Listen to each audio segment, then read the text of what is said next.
you. Thank you very much. Good morning, good afternoon, everyone. Welcome to today's DCB Academy lesson on calcium sniping using OCT, which will be presented by Dr. Baharat from Singapore. Dr. Baharat, please. Thank you, Sarah, and hello, everyone. Nice to see quite a few people here. So can you all see my screen? Yes, thank you. Okay, so the topic I chose is actually calcium sniping using OCT. It's basically a targeted approach to calcium using OCT and some key fundamentals about OCT. So I think, we know intracorneal imaging is very useful, but then there are some fine details that I myself have learned over the last kind of 6 to 12 months using imaging for every case. And I just thought it'd be nice to share some of that with you. And also to talk a little bit about how to modify calcium based on what you see on OCT. So the learning points, we want to understand the impact identification using OCT and management of calcium. I'll just go through a little bit about how we can do contrast-free OCT, and this is something I do quite regularly. Understanding wire bias on OCT, so where the wire is sitting and what the effect of your calcium modification is. A little bit about variable speed atherectomy. So as you know, rotablation and orbital atherectomy, you can modify the speeds and what that does. And then just give you some clinical case examples to finish. So calcium and PCI, we know that calcium can actually cause suboptimal stent expansion, and it can result in stent restenosis and even worse, stent thrombosis. It can result in device failure in terms of delivery of devices. So, not able to get your stent down, not able to get your drug-coated balloon down. It can cause increased complications, things like perforations, and then it can increase procedural times. When you look at calcium on OCT, I basically just divide it into 3 big categories. I mean, there's various ways that you can divide it, but I like to just, I'm a pretty simple plumber, so I like to just think about it quite simply. So is it deep? Is it superficial? Or is it nodular? And sometimes you may have a combination of all of this.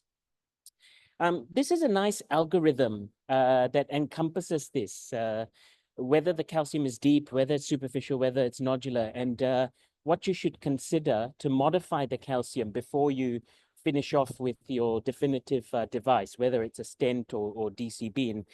In these days, we know that, we're using a lot of DCB in calcified cases. I think together with Prof, we're at TCT hoping to present the cardiac trial, which looks at DCB post calcium modification. So I think, an exciting time for calcium and DCB. But this algorithm I find is quite nice. It kind of just says, what sort of calcium have you got? Is it balloon crossable, balloon uncrossable? And then what you can try to modify it.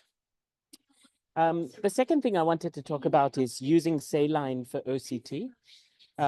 So this has been previously described. I think Gupta and his team described this back in 2020 and even earlier than that, and showed that actually if you use saline compared to contrast, you actually got pretty good proximal reference diameters, minimal luminal areas, distal reference diameters, and area stenosis. So it's not too different from contrast. You see the p-values there, they're all above 0.05. And so how do I use that? Bharat, Yes. excuse me. Can you come back on this topic, which is quite interesting? Okay, so you have your assist. Okay, are you using assist? No, I actually do. So I just put a 20 mil syringe, connect it to the back end of the manifold, and just push it in. Okay, so you isolate assist. You take a 20 overlock syringe and you use it. Correct. Yeah. So 20. I'll show a picture in the next slide. But basically, yeah, that's what we do.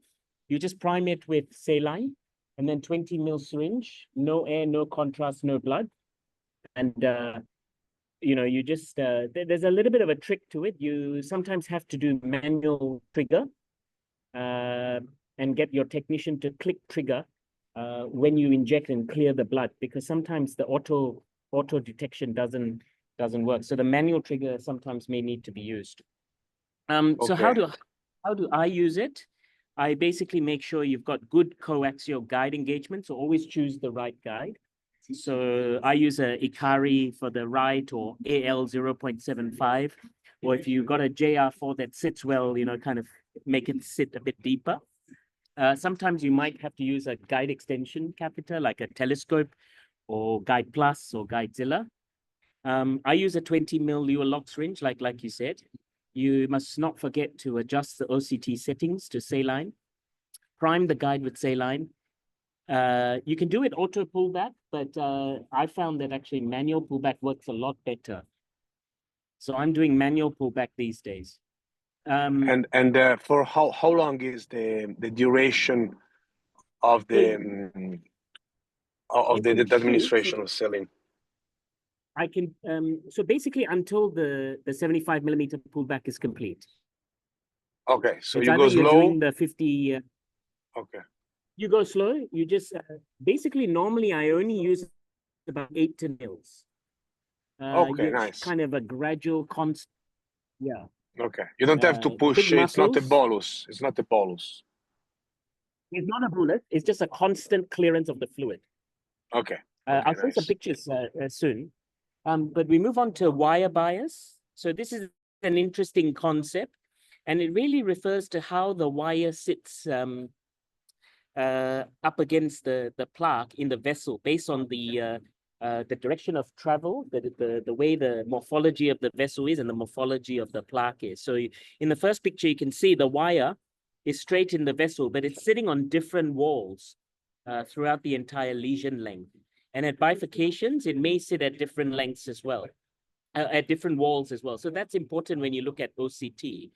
So what you can see here in A, B, basically you have calcium nodules, an eruptive and a protruding nodule, and the OCT catheter is sitting right up against the nodule. So that's a favorable wire bias, means if you're going to put your device down, it's going to come into contact with that aspect. So I think recognizing this is important.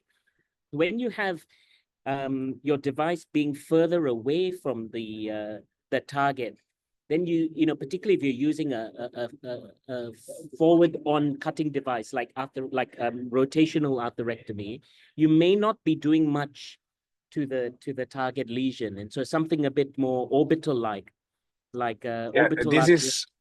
This is more true for those devices which are rigid and straight, like a cutting balloon, like some bulky scoring balloons, like a shockwave. But because other devices like a semi-compliant balloon or modern stents actually do a nice bending. Yes, they will follow the bend, but in terms of preparation, knowing the wire bias to know, whether you're going to be hitting your target, I think it's a nice little trick. Yeah, makes sense. Yeah. And how can you alter the wire bias? So there are some tricks to alter the wire bias. In rotablation, you can change the position of the wire. So you can park it more distal, you can move it more proximal, you can choose a different side branch. So if you're doing the RCA, for example, put it in the PDA versus the PLV, and that can potentially change the wire bias. You can use a different wire, so an extra support wire. It may pull it, towards the one of the walls more than the other. And then the other way is you may need to perform runs first with the smaller burr before you move on to the larger burr to alter the wire bias. In terms of orbital, again, much the same. You can also use a guide extension catheter. And then the important thing about orbital is this antegrade versus retrograde ablation. I mean, there's some people that talk a lot about it. I think it's very hit and miss. They say that if you retrograde ablate, pull it towards the superior wall. And so maybe you do a bit more shaving that way. I find that good for like osteal circumflex, in particular, if you want to try, if your calcium is on the sort of inner curve rather than the outer curve. So an initial retrograde ablation times can. Yeah, but what makes the difference, as we already said, And then finally, just about variable speed after, yeah. So what makes the difference is the speed we're correct, using yeah. it, which is Yeah, one of the absolutely. limitations of the Eclipse trial. And it's not, it's not like Rota where you have to peak and go fast, but you have to go slow, especially in case of highly calcified lesions. Yeah, so that's a really good point because in orbital, particularly if you got larger vessel, more calcium, to do more debulking, you might need to go to the 120. And a lot of the trials, especially say the Eclipse trial, like Prof mentioned, they, very few high-speed runs, very minimal use of 120 RPM, 120K RPM. So that could potentially affect the amount of debulking. So we know our atherectomy devices. The two major ones that we use are rotational versus orbital, and some of you may have seen these slides before. There's this thinking that if you vary the speed of the rotablation between high and low, you can actually get differential cutting.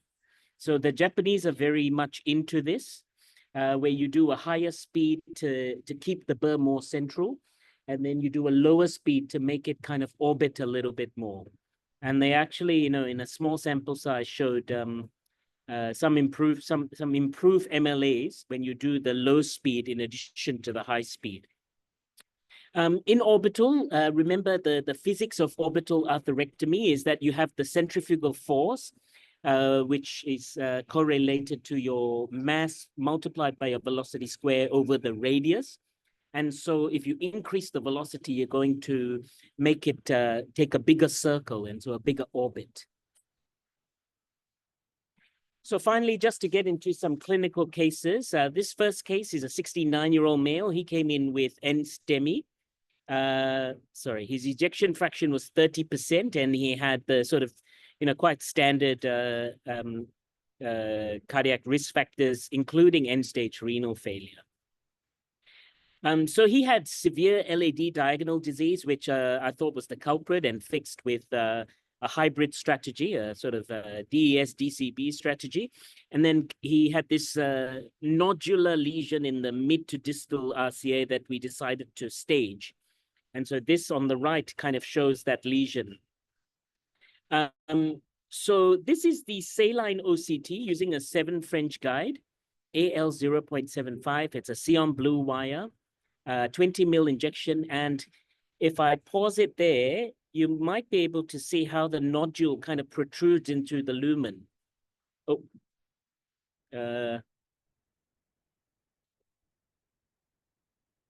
So I think some of you may have caught it, but can you see this, how the nodule kind of protrudes into the lumen? And this is a protruding nodule. Try to share again the presentation, because it's it not got showing? Yeah. Is it showing now? Yeah. Okay, nice. Now it's perfect. Yeah. So you can see even with just saline, it clears the blood really well.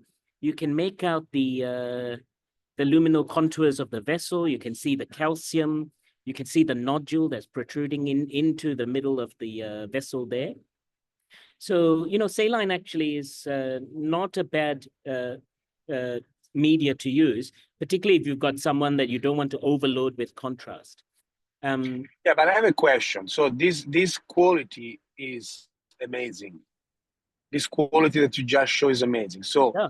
My question is, I have no experience with saline. So why don't you use always saline instead of contrast? So do you think that the quality overall out of a certain number of patients and runs is not that good? Which is the limitation? So one of the limitations is left coronary system. It's a bit more difficult because the saline goes down both the LAD and the circumflex, and you don't just get, if you're doing the LAD, for example, you don't get good enough clearance. So for the left, you probably need to use a guide extension catheter into the proximal vessel. and then you can get nice pictures. The other sort of Interesting. limitation is once the vessel is, if the vessel is too big, then you just don't get enough clearance as well with saline. You know, it just clears too quickly, and your pictures just look too good. So yeah, Makes these are all, sense. I mean, this is a decent sized vessel. You can see the size of the vessel there. Yeah, it's big. It's big. Yeah, yeah. So, you know, I mean, it's quite nice, and it's first run OCT, and you can see the nodule there protruding quite nicely. Oh, it's high quality images. So following the algorithm, basically, if you've got nodular calcium, the suggestion is that you need to debulk. And I decided to do rotablation here. So I took a 1.5 burr, and this is, again, a saline OCT after a 1.5 burr. And you can see that it's made some impact on that nodule, right? There's some, it's almost like a cliff that's been shaved off a bit. So this is the OCT, and you can see there, it's been shaved a little bit. And so then I went with a low speed and then did the OCT again. And you can see how now it's made more of a crater in the nodule as well. So coming up there, it's made more of an indentation, right? So this is now what you can see there. It's made more of an indentation.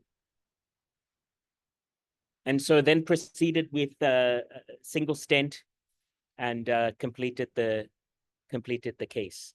The second case is a 74-year-old female. She came in with an anterior How MI. long was the stent that you used? I think it was a Megatron. So it was a 32, maybe 28 or 32. Yeah, just the around the bend. Okay. So you prefer not to use a short stent here?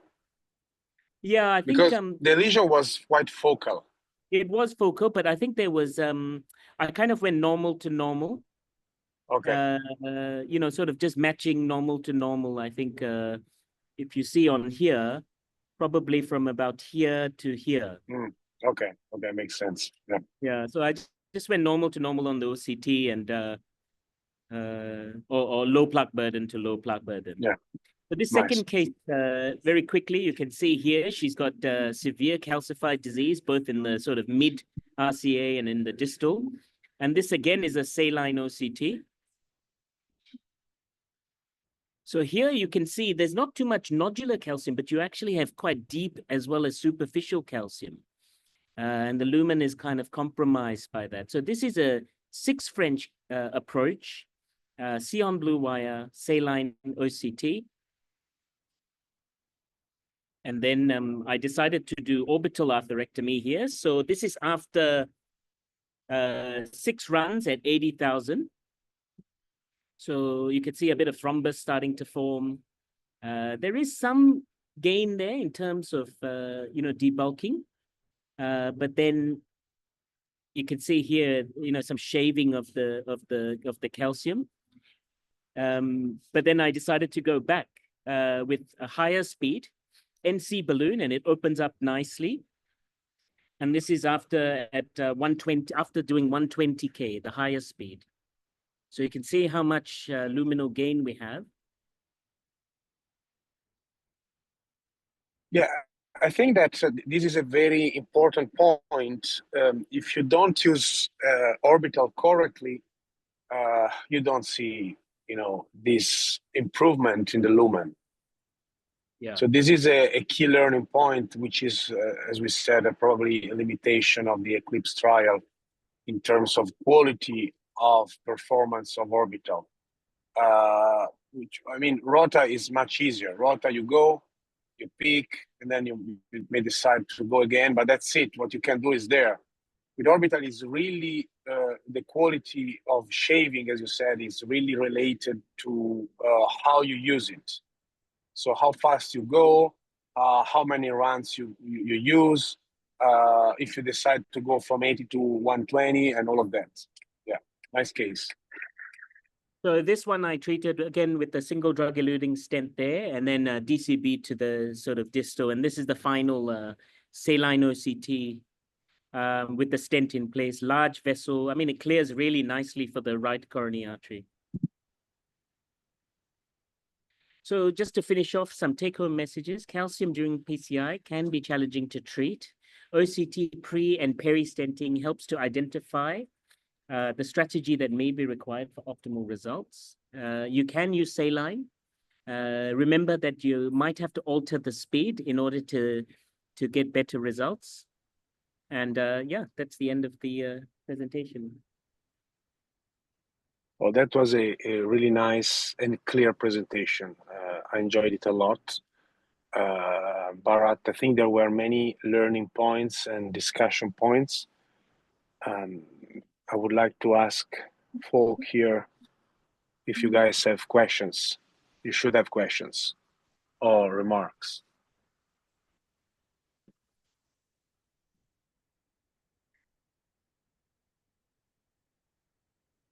So let me see. Let me interrogate people here. So we have Amit. Amit, which is your experience with the OCT in calcified lesions? Sir, good evening, sir. Good morning. Good morning, good morning. Sir, I don't have much experience of OCT, but we are using IVUS like post-stenting. Okay. But in calcified lesions, which is your, your approach in terms of lesion preparation? Sir, for lesion preparation, rotablation, and orbital atherectomy, which is the latest they have launched in India, Okay. and IVL balloon, sir.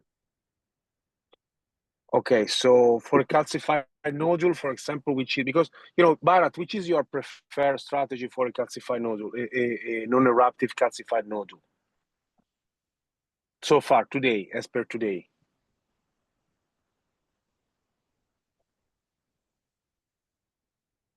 Bharat? I don't hear Bharat. And you, Amit, what are you using? Can you hear me? Can you hear me? Yes. Yeah, we can hear you.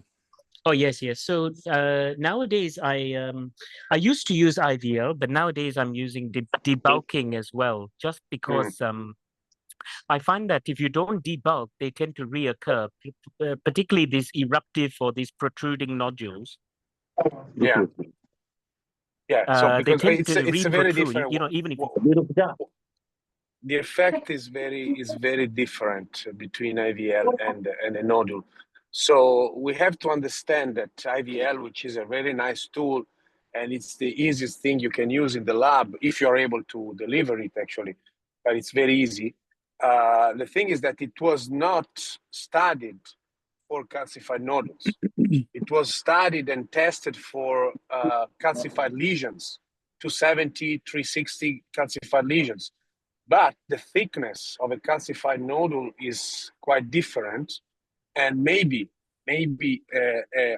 today, as per today, but you can always change your mind. I'm a little bit more on the side of Bharat in preferring trying to shave it with rota or orbital somehow.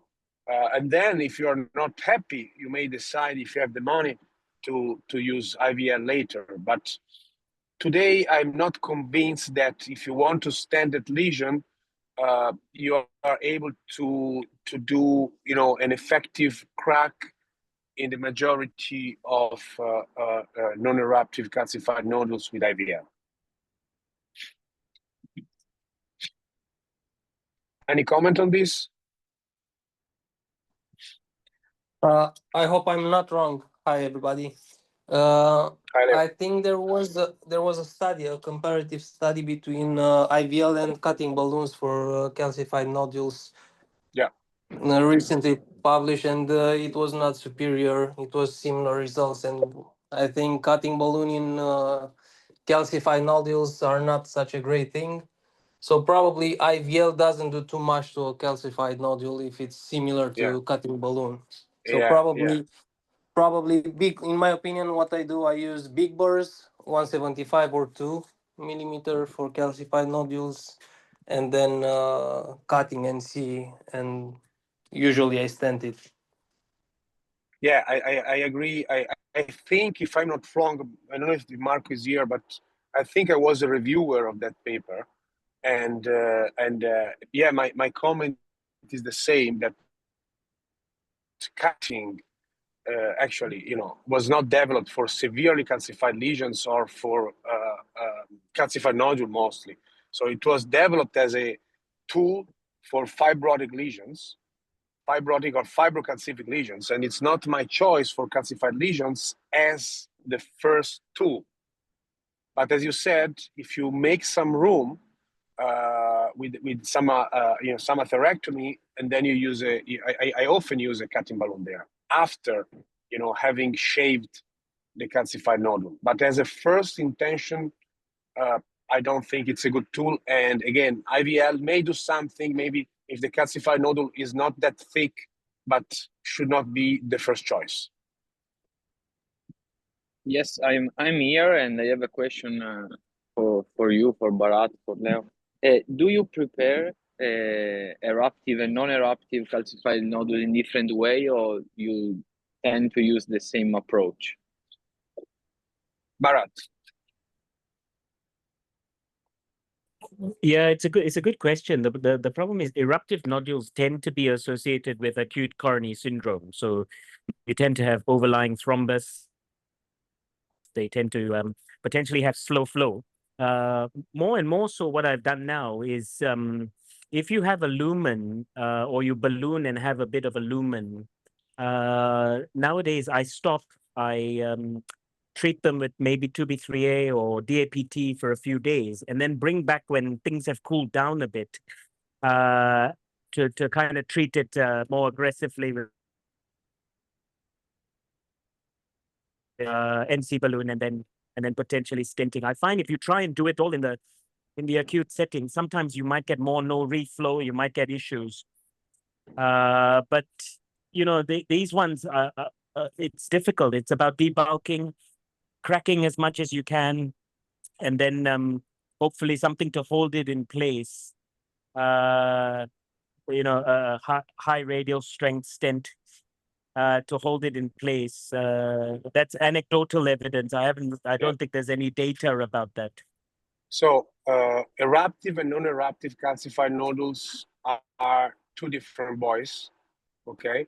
I'm not sure they are parent one of the other, but I will come back on this topic. However, in that very day that you have to deal with one or the other, the treatment is different. Okay, so as Bharat said, eruptive calcified nodules are associated with ACS, are associated with more recurrences and with impaired outcome, but the treatment itself is much easier. So for eruptive calcified nodules, you don't need to ablate. Usually you can prepare the lesion with a non-compliant balloon, with a cutting balloon, with a scoring balloon. Okay, it's gonna be quite easy, but then you can always, of course, change your mind. But the first choice, usually in my experience, is not atherectomy, because they are a ruptured plaque. They are associated with ACS, so they are a ruptured plaque, so you can quite nicely open a balloon there without the need for further atherectomy, which is very different from the non-eruptive calcified nodules. But we had a case recently that tomorrow we have a meeting, a local meeting here. It's called C4. So tomorrow my fellow will present this case. And it's interesting because in this case, this patient, which received the cath 4 or 5 years ago, had a left main calcified nodule. It was not that severe, the area was good, so they decided not to treat it. And then the patient came back with an ACS. And what is interesting, we have OCT from the basal and OCT from this procedure done 1 or 2 months ago. This calcified nodule did convert into an eruptive calcified nodule. And to my knowledge, I've never heard about that. I don't know if you guys have heard about that, you Bharat or anybody else. So that calcified nodule, which was non-eruptive, after a few years turned into an eruptive calcified nodule, which led to an acute coronary syndrome. Thank you. Yeah. Very interesting. I think you always think that the non-eruptive are more stable, associated with chronic chronic plaque rather than highly vulnerable or rupture prone plaque. So that's very interesting. Be nice case to see. Yeah, it's serious.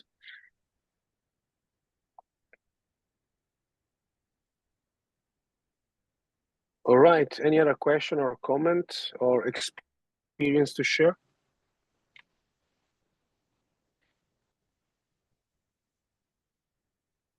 Okay.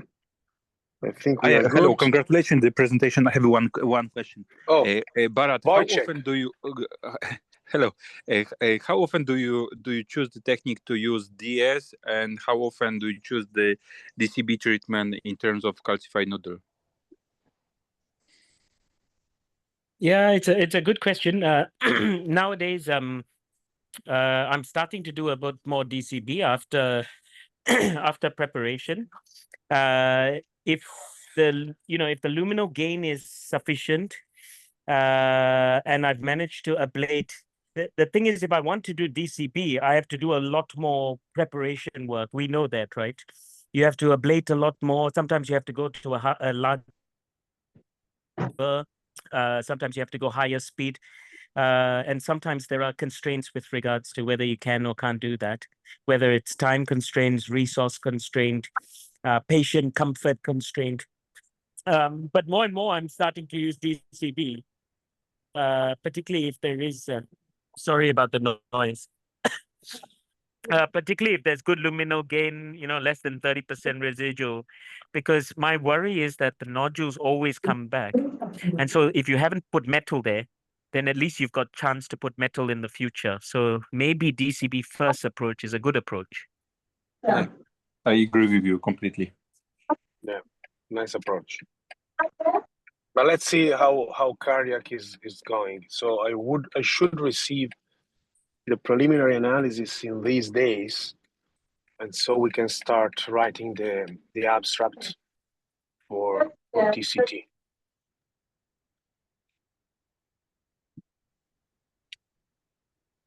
We need data.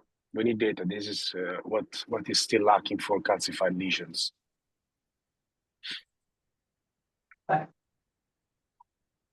Okay. Congratulations. Yeah. So, Yes. Sarah, are you still awake or what? Yes, It's early in the morning there. Eh? Yeah. Prof, one question I had for you. Yeah. How your experience with calcified ISR? So, I mean, I've had a lot of trouble with that. Very heavily calcified ISR. Shockwave doesn't really do much. OPN, of course, you've got the perforation risk. So then it comes down to whether you do atherectomy in these cases and really just ablate through the calcium. So, first of all, I think you should think about one thing. So, ISR. I did a case 2 days ago. It was Monday. Yes, it was a CTO ISR, quite recent. So, first of all, you have to differentiate between the calcium which has not been, dealt with when somebody implanted a stent, which is outside of the stent, and the calcium that is created within the stent, which usually occurs after years, so not after a few months. So these are two types of calcified ISR. I have to say that in my quite recent experience here in the US, and unfortunately, I'm dealing with a number of ISR. Currently, 30-40% of my PCIs are ISR because all of my system is sending me all of ISR, a good number of ISR because of DCBs. So in my experience now, calcified ISR is treated 100% with laser. Yes. So we are using and the case that I did 2 days ago was amazing. So calcium there, it was a quite recent ISR. Stents were implanted 2 years earlier. Yeah, it was early 2023. So the calcification was there within the stent, but it was mostly around the stent. But laser was amazing. So we are using laser always, also because of justification of the usage of DCB. And every passage, I don't know if you have experience with laser, but every passage you have some improvement. And it's amazing to see that when you use contrast, the catheter is going up. The contrast is really working with laser. If you want to have a push, you want to have a push. So this is my experience now. Hello? Hello? Amit? So, but yes, but Bernardo, do you use always imaging? Yes, I use always imaging when so imaging you have is crossing. big So in data. this case, I didn't use imaging because I don't know why, but I did a mistake because I decided to use the eagle eye, and eagle eye, never crosses. So, it wouldn't cross, yeah. Yeah, eagle eye is nice for CTOs, so that's my first choice, but not for these highly. It was very long. In the end, I used 30 DCB 30, DCB 30, and a stent proximally, which was 18. So you can imagine how long was the lesion. In this type of lesions, OCT or eagle eye doesn't work. I think the best choice there would be Boston IVUS. In terms of deliverability. So I used the IVUS there for the proximal part of the lesion, but there was no way, despite a decent lesion preparation, to go on with the probe. Okay, and I have one more question. Instant restenosis, laser, and later on DCB or DES? The DCB, I'm talking about DCB, always. Yeah, okay. But, okay, so if we have instant restenosis, late instant restenosis, it's the DCB is fine. But what about when we have early stent under expansion? I mean, acute stent under expansion and laser. What's your opinion to don't implant the second stent layer in terms of the future instant restenosis, because laser could damage the polymer and it could cause the instant restenosis. So what about acute stent under expansion or acute laser after stent implantation? What's your acute opinion meaning that you overestimate the severity of a calcification? 1 month or during the same procedure? I think okay, the same procedure. Okay, same procedure, you are right. So with laser, you are damaging the polymer, so the delivery of the drug from the stent is not predictable. So my suggestion would be to use acutely a DCB. So you have a calcified lesion. You, by mistake, implant a stent. You don't have a nicely expanded stent, so you use laser. So in this case, I would use IVL, I have to be honest, not laser. But okay, so if you use laser, I think you should use a DCB in the end.